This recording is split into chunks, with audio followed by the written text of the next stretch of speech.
Salam sejahtera saya ucapkan kepada Dr. Jaziza Jamaluddin dan rakan sekalian. Kumpulan kami, Kumpulan 18, akan membentangkan tajuk tugasan kami iaitu Kebanjiran Pendatang Asing, Batu Penarung kepada Pembinaan Negara Bangsa.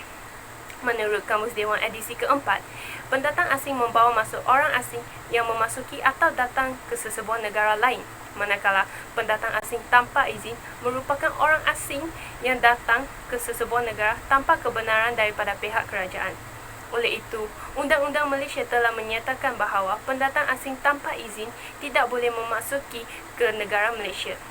Negara Malaysia yang merdeka dan merupakan raja berperlembagaan terdiri daripada rakyat majmuk iaitu orang Cina, orang Melayu dan orang India haruslah menyemai semangat patriotisme dan semangat nasionalisme yang tinggi agar pendatang asing tersebut tidak menjadi batu penarung kepada pembinaan negara bangsa. Bagi menyediakan tugasan kami dengan maklumat dan data yang sahih, kajian metodologi yang telah kami gunakan adalah dua sumber. Yang pertama adalah data sekunder dan pengumpulan sampel dan data. Data sekunder termasuklah artikel, jurnal, akhbar dan laman sesawang. Manakala pengumpulan data dan sampel, kita telah menyediakan platform Google Form untuk diisi daripada 80 responden dari pelbagai kaum. Punca dan latar belakang kajian. Punca adalah merupakan latar belakang pemilihan tajuk kumpulan kami. Kami memilih tajuk Kebanjiran Pendatang Asing Batu Penarung Pembinaan Negara Bangsa adalah disebabkan beberapa faktor penting. Yang pertama, isu kebanjiran pendatang asing bukan lagi satu isu yang baru, malah sudah sekian lama menjadi perbualan hangat di media sosial maupun di media cetak.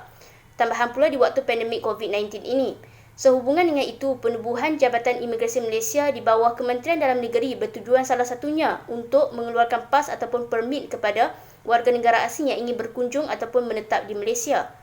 Secara umumnya, di Malaysia pendatang asing di Malaysia terbahagi kepada dua kategori. Kategori yang pertama adalah pendatang asing yang sah dan yang kedua adalah pendatang asing tanpa izin iaitu parti.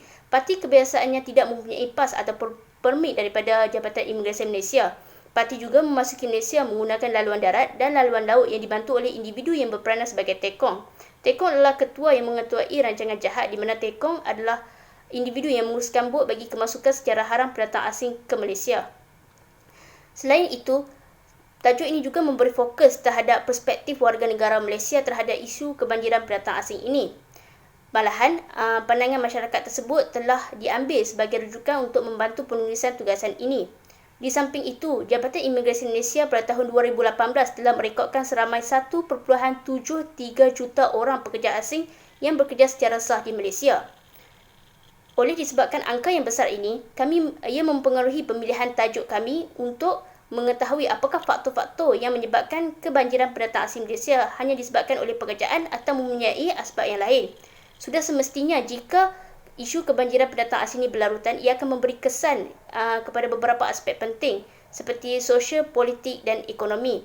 Akhir sekali, kita haruslah mengetahui langkah-langkah yang perlu diambil untuk menangani kesan tersebut agar negara kita terpelihara daripada dijajah oleh pendatang asing yang mungkin menjadi batu penarung pembinaan negara bangsa. Faktor berlakunya kebanjiran pendatang asing di Malaysia. Terdapat beberapa faktor berlakunya isu kebanjiran pendatang asing di Malaysia. Faktor pertama ialah permintaan yang tinggi oleh majikan untuk menggajikan pekerja asing. Ini bermakna, majikan terlalu bergantung terhadap pengambilan pekerja asing, terutamanya dalam sektor pembinaan, kerana ianya boleh menjimatkan kos pengeluaran suatu projek. Hal ini kerana pekerja asing sanggup bekerja lebih masa dengan menerima kadar upah yang rendah. Perkara ini mendorong majikan untuk beranggapan bahawa komitmen yang diberikan oleh pekerja asing lebih tinggi berbanding pekerja tempatan. Kedua, sikap sebahagian rakyat Malaysia yang terlalu memilih pekerjaan. Seperti yang kita boleh lihat, sektor pekerjaan 3D iaitu dirty, difficult and dangerous telah dimonopoli oleh pekerja asing. Hal ini kerana sebahagian rakyat Malaysia yang suka memandang rendah terhadap sektor ini dan menganggap sektor ini merupakan sektor pekerjaan yang berstatus rendah dalam hierarki sosial kerana suasana pekerjaan ini yang berada dalam keadaan kotor, panas, mencabar dan membahayakan. Ketiga, kestabilan politik di Malaysia. Hal ini kerana kebanyakan politik negara pendatang asing tidak stabil. Jadi, sektor ekonomi tidak dapat berjalan dengan lancar dan peluang pekerjaan pun terhad. Oleh itu, keadaan politik di Malaysia yang lebih baik menyebabkan pertumbuhan ekonomi yang lebih stabil dan seterusnya akan memerlukan tenaga kerja dan tenaga buruh yang lebih ramai. terakhir sekali, keinginan pendatang asing untuk mengubah kualiti hidup mereka. Hal ini kerana taraf kehidupan mereka yang rendah di negara asal. Oleh itu, mereka sanggup berimigrasi ke Malaysia untuk mencari rezeki buat keluarga yang berada di negara asal. Kemudahan asas di Malaysia juga menjadi sebab mereka menjadikan Malaysia sebagai lubuk rezeki, seperti kemudahan perubatan dan kemudahan pengangkutan yang lebih baik. Oleh itu, taraf kehidupan mereka menjadi lebih baik di Malaysia berbanding di negara asal. Terima kasih. Kesan kebanjiran pendatang asing terhadap semangat nasionalisme dan patriotisme. Pertama sekali, monopoli pendatang asing dalam sektor pekerjaan. Kita dapat lihat bahawa terdapat banyak pekerjaan dimonopoli oleh pekerja asing. Ini membuatkan pekerja tempatan hilang peluang pekerjaan dan menganggur. Justru itu, semangat nasionalisme dan patriotisme yang digalakkan oleh kerajaan semakin pudar kerana mereka beranggapan bahawa hak mereka sebagai rakyat Malaysia tergugat dan menyebabkan mereka kurang berminat untuk terus menyumbang kepada negara sendiri. Di samping itu, kedatangan warga asing mempengaruhi budaya dan adat rakyat tempatan. Kehadiran warga asing secara tidak langsung mengganggu sebahagian besar sistem sosial dan kehidupan rakyat di negara ini. Antara budayanya ialah ramai warga asing merekrut kumpulan pengganas, sabotaj dan subversif kerana mereka mempunyai maklumat mengenai kelemahan dan kekuatan dalam negara ini. Mereka akan menimbulkan pergaduhan yang tidak bermanfaat dan bahaya. Dengan itu, rakyat Malaysia akan tergugat dan takut untuk berjuang justru semangat nasionalisme dan patriotisme telah terjejas. Seterusnya, kesan terhadap pembinaan negara bangsa. Pertama sekali ialah gangguan sistem sosial. Kehadiran mereka, faktor yang membawa kepada peningkatan masalah sosial dalam kalangan rakyat Malaysia. Antara perkaranya ialah isu kebersihan dan masalah perkahwinan campur yang boleh mewujudkan konflik. Tidak hairan bahawa suatu hari nanti kita terpaksa menerima budaya baharu sekiranya mereka dilayan seperti anak sendiri. Pembinaan negara bangsa sukar dicapai disebabkan budaya pendatang asing yang tidak peduli dan tidak mahu mengikuti budaya di Malaysia.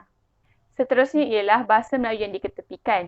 Disebabkan terlalu ramai pendatang asing, ini memberi risiko mereka menggunakan bahasa sendiri dan mewujudkan bangsa mereka sendiri.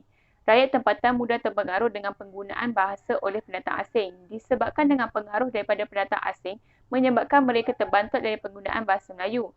Di sini jelas kedudukan bahasa kebahasaan dilihat semakin terancam dengan penggunaan bahasa asing secara meluas. Akhirnya, kebanjiran pendatang asing dapat menggugat keteguhan 5 prinsip rukun negara. Kebanjiran pendatang asing lebih-lebih lagi secara tidak sah mengundang kenaikan kadar jenayah yang mengancam kesejahteraan. Perbuatan pendatang asing yang melakukan jenayah ini telah melanggar salah satu prinsip rukun negara iaitu kedaulatan undang-undang. Melanggar undang-undang negara telah melanggar konsep pembinaan negara bangsa iaitu penduduk dalam negara ini perlu mematuhi undang-undang yang diwujudkan kerana berteraskan dengan prinsip rukun negara. Langkah-langkah mengatasi kebanjiran pendatang asing di Malaysia. Langkah pertama yang boleh diambil ialah penguatkuasaan undang-undang. Kerajaan harus menguatkuasakan undang-undang yang berkaitan dengan parti bagi mengelakkan kesan negatif yang ditimbul seperti kes jenayah, masalah kesihatan dan masalah sosial. Pihak kerajaan harus mengawal kemasukan buruh asing dengan melaksanakan undang-undang yang tegas. Contoh undang-undang yang boleh dilaksanakan ialah Seksyen 55B. Kesalahan melindungi atau mengaji parti atau membenarkan parti dalam premis. Dalang dan sindiket yang menguruskan kemasukan parti haruslah selalu diawasi oleh pihak berkuasa. Operasi mengesan pendatangan asing tanpa permit harus kerap dijalankan supaya Malaysia dapat menyekat kemasukan pendatang asing dengan lebih efektif. Langkah yang seterusnya ialah pengurangan kebergantungan pendatang asing. Majikan haruslah membangkitkan minat pekerja tempatan dan mengutamakan pekerja tempatan berbanding dengan pendatang asing. Selain itu, kerajaan boleh mewujudkan pusat pendidikan menyeluruh untuk memupuk minat penduduk tempatan dalam menceburi bidang pekerjaan tertentu. Ini dapat melahirkan pekerja tempatan yang mahir dalam sektor masing-masing. Secara tidak langsung, kerajaan dapat meningkatkan penggunaan pekerja tempatan dan mengurangkan pergantungan kepada pendatang asing. Langkah terakhir yang boleh diambil ialah meningkatkan kawalan sempadan. Dasar kawalan migrasi terdiri daripada kawalan sempadan dan berkaitan dengan aspek keselamatan sesebuah negara. Kelemahan di sempadan negara menyebab pelbagai jenayah rentas sempadan berlaku, contohnya aktiviti penyeludupan migran, dadah dan keganasan. Oleh itu, agensi penguatkuasa seperti Jabatan Laut Malaysia, Jabatan Imigran Malaysia dan Angkatan Tentera Malaysia perlu memantau sempadan dan perairan negara menggunakan teknologi canggih seperti drone. Pihak-pihak tersebut haruslah bergabung tenaga dan giat mengesang kawasan-kawasan penjerobos seperti di pintu-pintu masuk negara dan di sepanjang pesisiran perairan negara.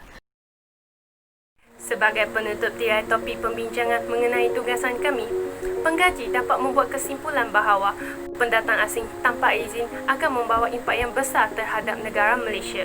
Oleh itu, faktor kemasukan pendatang asing tanpa izin haruslah diambil perhatian kerana kesannya bukan sahaja menjejaskan semangat patriotisme dan nasionalisme rakyat tempatan, malah ia dapat membantu pembangunan negara Malaysia. Sebagai rakyat Malaysia yang cinta akan tanah air sendiri, haruslah mengambil berat mengenai isu tersebut supaya negara Malaysia dapat maju dan bersaing dengan negara maju yang lain. Bab pepatah kata, duduk sama rendah, berdiri sama tinggi. Sekian, terima kasih.